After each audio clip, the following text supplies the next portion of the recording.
Bueno, hemos visto este video que refleja cómo a los niños se les traslada ideas y que ellos luego las repiten, ¿no? Y eso tiene relación con lo que ha sucedido, este hecho en el cine del Centro Comercial de Chorrillos. Para comentar ello, para analizarlo, estamos con Sofía Carrillo del Centro de Estudios y Promoción de la Cultura Afroperuana Lundú. Sofía, bienvenida, muy buenas noches.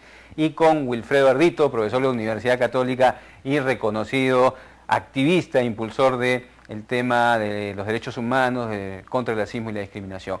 Amigos, partamos por el hecho. Ha sucedido, hay varias versiones, pero parece que queda claro que hubo un niño, un adolescente que tuvo insultos racistas a una pareja que le había reclamado por la bulla que hacían en el cine, y luego parece que también hubo una cachetada hacia este muchacho. ¿Qué decir de ello? ¿Por qué suceden estas cosas cada cierto tiempo en nuestro país? Bueno, creo que es importante señalar cómo el racismo es la expresión también del odio y por tanto es violencia, y la violencia va a traer una respuesta de violencia nuevamente.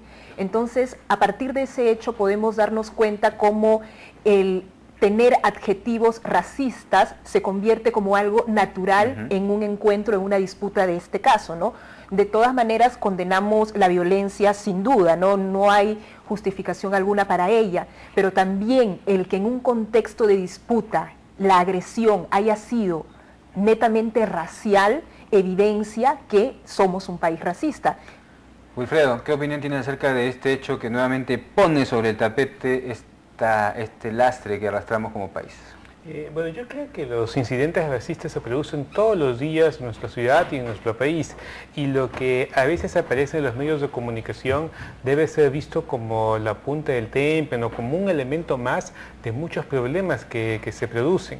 No deberíamos quedarnos en lo anecdótico, sino tratar de pensar que en todos los colegios hay expresiones racistas, que en los centros laborales también, que en el tráfico todo el tiempo se dicen expresiones racistas. En los hogares, ¿no? En los hogares. Ahora, si es que este chico repite esas cosas, yo estoy casi seguro que es porque su mamá y su familia lo dicen. No sé si ustedes piensan lo mismo. Yo creo que el hecho que su familia sea conocida puede generar esa impresión, pero creo que uno puede tener muchas influencias. Influencias del centro educativo, influencias del grupo de amigos, las influencias de los medios de comunicación, que permanentemente van diciendo lo serrano es menos, lo negro es menos, y es algo que uno termina interiorizando. Este chico quizás ha visto el programa La Paisana Jacinta, quizás ha visto el programa El Negro Mama, quizás ha escuchado todo el tiempo de bromas racistas que hay, y en un momento de disputa, de cólera, cuando uno lanza un adjetivo racista, lo hace no solamente para criticar una conducta, sino para descalificar totalmente al otro. Entonces el otro es un chorro, el otro es un negro, no vale nada, no vales nada porque yo te estoy hundiendo, te estoy humillando por algo que no puedes cambiar. Y eso yo creo que es algo que seguramente en los colegios, en el colegio en el que él está, sería muy extraño que no hubiera ese tipo de comentarios o bromas en el recreo. Sofía, en el recreo, en las aulas también, en relación a ello, también piensas que es la influencia familiar por un lado, medios de comunicación, colegios, etcétera, o sea, es global este asunto. Sí, hay una complicidad, ¿no?, del sistema para, de alguna manera, validar comportamientos racistas. Y yo creo que esto nos debe dar la oportunidad a criticar, por ejemplo, los pocos espacios de reflexión que hay realmente para hablar sobre el racismo, porque el racismo está tan interiorizado y naturalizado en nosotros, y en la medida que nosotros no reconozcamos que existe, va a ser mucho más complicado desterrarlo. Entonces creo que hay que aceptar que sí, puede haber un entorno familiar que esté de alguna manera validando este tipo de actitudes, porque tampoco ha habido mucha crítica a una actitud como esta, pero también hay una complicidad de todo el sistema, incluso del sistema educativo. Y sistema educativo, y tú mencionaste, Wilfredo, estos dos casos de la televisión, ¿no? La Paisana Jacinta y El Negro Mama se llama, ¿no? Sí. Y es como normal, ¿no? Y todavía el actor se siente ofendido cuando hay una campaña para desterrar esos, porque son estereotipos, ¿no es cierto? No es que ahí haya una cuestión de humor, sino que crea un estereotipo. Nosotros hace algunos años logramos que la pecera Jacinta saliera al aire. Pero ha regresado. Y ha regresado, Sí. y ha regresado y se transmite en horas de la tarde, a la hora que cualquier chico lo puede ver, siempre con ese mensaje de ubicando a las mujeres andinas como un ser sucio, un ser Desmoral, tosco, que o sea, camina vulgar, mal. ignorante, y yo creo que esto es una forma como se va manteniendo una serie de Y los estereotipos. anunciantes, anda, Sí, esta gente. y sobre todo se quedan callados. Yo quisiera, por ejemplo, saber si en el colegio en que estudia este muchacho, qué política hay frente al racismo. Y eso sería muy interesante conocer. O sea, ¿los centros educativos toman alguna medida frente al racismo o no? O los centros laborales de alguna forma capacitan a su personal para que no sucedan incidentes como lo que pasó en el otro cine, en el VK de la Comar.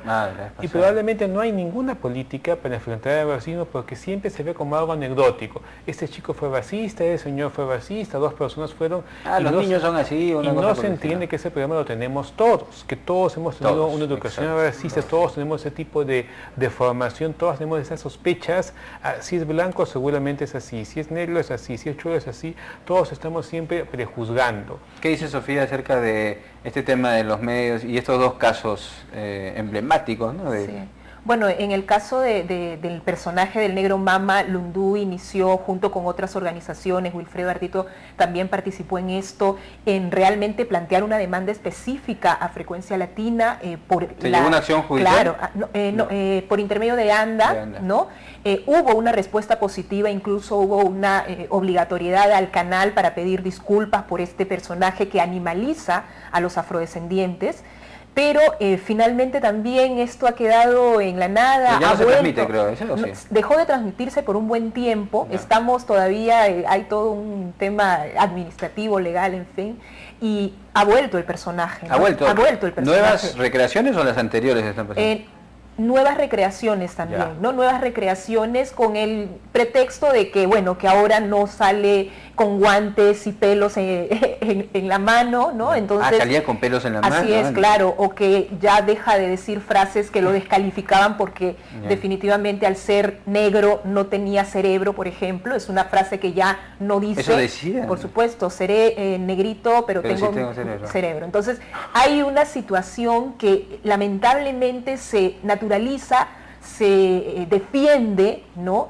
Y creo que los medios de comunicación tienen una gran responsabilidad en esta situación. Ahora es muy fácil criticar, por ejemplo, el entorno familiar, criticar muchas cosas, que creo que hay que hacerlo, pero creo que los medios de comunicación tienen que asumir la responsabilidad que tienen. Los medios, la publicidad. Yo me quedo con lo que decía, o sea, todos, nadie puede evadir. O sea, como estamos criados en una cultura en la que no podemos escaparnos, todos tenemos lo algo común o lo racistas. natural es ser racista. Exacto. Lo difícil eso es no es bien serlo. interesante porque, mira, me has hecho acordar, Fernando Savater dice que el racismo es lo natural y que el antirracismo es una construcción cultural y por eso positiva, ¿no? Porque, no sé si ustedes comparten este criterio, lo que dice Savater es que el racismo también se fortalece por el miedo natural que tienen los grupos humanos hacia el distinto. No sé si ustedes creen también que de alguna manera, no sé si justificarlo, pero explicarlo. Sí, pero con algunos elementos particulares del caso peruano.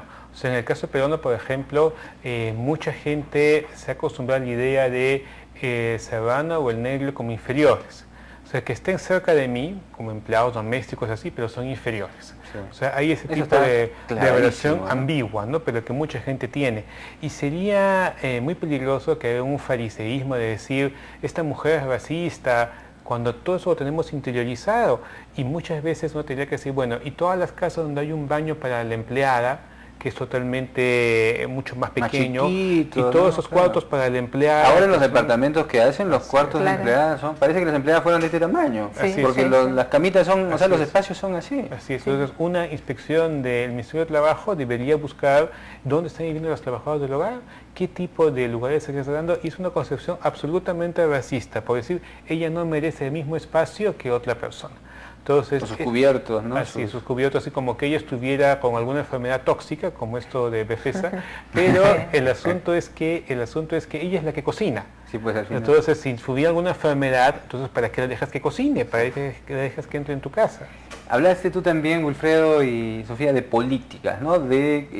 Claro, Generalmente cuando hay un tema de alcance en el que el Estado tiene que intervenir se menciona mucho el asunto de las políticas, pero aterrizar eso en los espacios de convivencia más pequeños resulta más complicado o no es así, Sofía. Sí, yo creo que sí es importante la implementación, el diseño de políticas, por ejemplo, que hayan sanciones, así es. Por ejemplo, en RDC, ¿qué deberíamos hacer? ¿Qué política deberíamos tomar? A ver, acciones afirmativas, por ejemplo, en la inclusión de afrodescendientes en la producción, en los trabajadores, en la conducción, porque por ejemplo vemos afrodescendientes conduciendo programas de televisión. Hubo el caso de una chica en Canal N cuando comenzó, ¿no? Creo que ha sido el único, El ¿no? único, ¿no? Entonces es realmente complicado y difícil asumir que estamos planteando una lucha frontal si nosotros desde nuestro espacio y desde nuestras posibilidades no hacemos algo. Creo que las sanciones son importantes, pero también hay que promover cambios de comportamiento. Lo más difícil es cambiar la mentalidad, ¿no? El racismo no es una cuestión abstracta, el racismo duele, el racismo hiere. Las personas que vivimos el racismo realmente afrontamos situaciones complicadas y difíciles, ¿no? El hecho de que solo el 2%, hasta las pocas estadísticas que hay, por ejemplo, de afrodescendientes acceden a educación superior, no es una cuestión abstracta. 2% de afrodescendientes, ¿no? Entonces, no estamos hablando de cuestiones que realmente no se evidencian con cifras, ¿no? Sino son concretas. Bueno, como en Estados Unidos, ¿no? La mayoría de los pobres y la población carcelaria en Estados Unidos, ¿no? Es inmensamente mayor la proporción, ¿no? De afroamericanos que de blancos, ¿no? Sería muy hipócrita o fariseo ponerse a reducir el racismo solamente estos casos anecdóticos que ocurren en un cine, cuando tenemos que las estadísticas de desnutrición muestran que los niños indígenas en alto porcentaje de desnutrición, que la esperanza de vida de los indígenas pueden ser 40 años menos que un habitante de Miraflores o San Isidro, y que en general, si comparamos a las personas de ascendencia europea con las personas de ascendencia africana y de ascendencia indígena, es como si fueran dos países en todos los indicadores sociales. Entonces, nosotros hemos naturalizado esa desigualdad, nos parece normal que sea así, cuando no tendría por qué serlo. Entonces, cuando se habla de políticas públicas, la pregunta es, ¿qué se hace para enfrentar esta situación? Lo que sucedió hace un año, 2 años en Larcomar, que agarraron a unos muchachos que estaban en bicicleta, ¿te acuerdas? Claro, y como tenían pinta, no sé, pues no eran blancos ni mucho menos, los presentaron, ¿no es cierto? Y, les pusieron nombre, creo, a la banda y todo por el estilo. Pero lo otro que yo les quería comentar es lo siguiente, amigos. Hubo un debate hace un par de años entre Jorge Bruce y Martín Tanaka en relación a las persistencias, ¿no? Y a los cambios, ¿no? Jorge Bruce decía que las persistencias son más grandes en nuestra sociedad, mientras que Tanaka lo matizaba y decía que en estas épocas se había avanzado en una integración, la culinaria, la música, ¿no es cierto? Ahora, hace 10 o 15 años era impensable que en una zona exclusiva como los balnearios del sur se baile la música, digamos, popular, aunque eso también tiene sus matices, etcétera. ¿Hay en realidad un cambio, un amalgamiento, o eso es algo que es superficial? Bueno, yo creo que hay persistencia real de actitudes racistas y del racismo también institucionalizado, ¿no? Es parte de nuestro sistema y si bien es cierto han habido algunos cambios, siguen siendo insuficientes y nuevamente se evidencia con cifras, ¿no? Con mujeres indígenas que siguen sufriendo pobreza, exclusión, ¿no? Mujeres afrodescendientes que no tienen posibilidad de educación, ¿no? Donde hay una persistencia, por ejemplo, de VIH, de SIDA, ¿sí? Porque hay el tema de la hipersexualidad, ¿no? De la población afrodescendiente. ¿Cómo es eso? Lo que pasa es que hay una... ¿Es una creencia? Es sobre todo algo que se ha fijado en la mente de mucha gente, ¿no? Es decir, que las afrodescendientes estamos más dispuestas a brindar placer, por ejemplo, ¿no? Y hay toda una situación incluso en Chincha, el turismo en el Carmen, en Chincha, no nos vamos a negar que mucha gente precisamente van a tener, ¿no? Algunos... ¿En promedio hay más gente que hace comercio sexual en Chincha que en otras partes del país? No, yo no podría decir eso, pero la idea. Claro, pero ni siquiera es comercio sexual, ¿no? Es la disposición que asumen muchos que van a zonas afroperuanas de que las mujeres están dispuestas a ¿no?, a tener relaciones sexuales con ellos o a tener alguna relación. Entonces, hay una situación que creo que debemos reconocer, ¿no? Hay situaciones que realmente afectan en la vida de la gente y son más persistentes. Yo creo en la persistencia, los cambios se han dado, pero siguen siendo mínimos, ¿no? Wilfredo, persistencias, cambios, ¿qué decir? Yo creo que más bien lo que está sucediendo, lo que pasó en este cine en el VK, lo que pasó con estos chicos de la Comar, o lo que pasó hace unos días en ese cine de Chavillos, lo que refleja es que hay un sector de la población mestiza andina que mejora paulatinamente su situación económica, que podría estar en los mismos espacios que donde antes eran solamente los blancos, y eso genera conflicto y se evidencia más el racismo. Por ejemplo, es mucho más evidente que la publicidad en el Perú sigue siendo racista ahora que también las personas de rasgos andinos o mestizos compran pañales, compran leche, compran juguetes. Pero también es cierto que hay una sensibilidad mayor, ¿no? O sea, ahora nos indignamos más rápido, sí, creo, ¿no? Pero es el producto del trabajo, entre otros, de ustedes, por ejemplo. Sí, pero yo no quisiera que nos indignáramos en el estilo de linchar a supuestos racistas sin reconocer el racismo que todos tenemos dentro. Porque eso de, sí, hay gente que dice, eso no han educado bien a sus hijos. Y yo digo, ¿y la gente realmente en el Perú educa a sus hijos para que no sean racistas? Muchas veces no se hace. Entonces, eso de tirar la primera piedra sin reconocer cuánto uno ha generado racismo en sus propias actitudes, es algo que tenemos nosotros que revisar, porque por supuesto que hay más sensibilidad, pero habría que cuidar de que no se pase al otro extremo, de asumir que porque alguien es blanco es racista, que eso es también una... mira, tú has tocado un tema muy importante porque no es así, o sea, entre grupos andinos también hay cierto racismo, no sé si en la comunidad afrodescendiente el endorracismo, ¿no? El mejoramiento de la raza, por ejemplo, que es un concepto también. Hay racismo, yo tengo entendido, entre suecos, finlandeses e islandeses, por no sé qué diferencias que ellos verán, por ejemplo. Pero está diciendo Sofía este concepto de endorracismo, que es muy importante. Ese racismo al interior del propio grupo. Es lo que puede pasar, digamos. Un limeño puede decir todos los puneños son iguales, pero en Puno no se van a sentir así. Los aymaraes y los quechuas se ven diferentes y el puneño de una ciudad puede ver con menosprecio al puneño del campo. Entonces, ese tipo de diferencias hacen que muchas veces alguien esté buscando a otro que supuestamente es inferior para cholearlo, para menospreciarlo. Tenemos un parcito de minutos, amigos. ¿Qué es el racismo exactamente, así para que la gente lo entienda? ¿Qué significa el racismo? ¿Cuál es el concepto más claro? Bueno, el racismo es una ideología en realidad. Es una ideología. ¿No? Es una ideología. Nosotros lo vemos en la práctica y en las prácticas discriminatorias, racistas, en fin, pero es el creer superior e inferior a una raza, por, ¿no? la condición étnica y racial, ¿no? Eso es, ¿no? Una ideología de dominación, construida para dominar a determinados pueblos, en el caso del Perú, fue impuesta por los españoles y que continuó después de la independencia. ¿En la época de los incas hay rastros de racismo? Había una dominación, pero las diferencias eran por pueblos, por lenguas, pero no una diferencia física tan radical. No era la idea de la inferioridad casi biológica, que inclusive ha habido explicaciones biológicas del racismo, ¿no? Ese tipo de afirmaciones llegan al Perú con la conquista europea. Sí, es realmente el tema complejo, pero bueno, yo saludo que de alguna manera haya más indignación, que se reconozca esto y, como han dicho nuestros invitados, que todos reconozcamos pues que esta construcción tan potente que se ha hecho a través de los siglos, ¿no? Está ahí latente en todos nosotros. No sé si quisieran agregar algo final, estimados visitantes. Sí, bueno, solo tener cuidado en la medida de no criticar el racismo solamente porque es políticamente correcto. Ahora, eso también es algo que todo el mundo, es decir, debe presentarse como no racista, ¿no? Entonces eso también hay que tener mucho cuidado, pero hay que condenar el racismo y también hay que hacer algo para cambiar esta situación, ¿no? Hay que plantear leyes que sancionen el racismo. ¿Es delito el racismo en el Perú?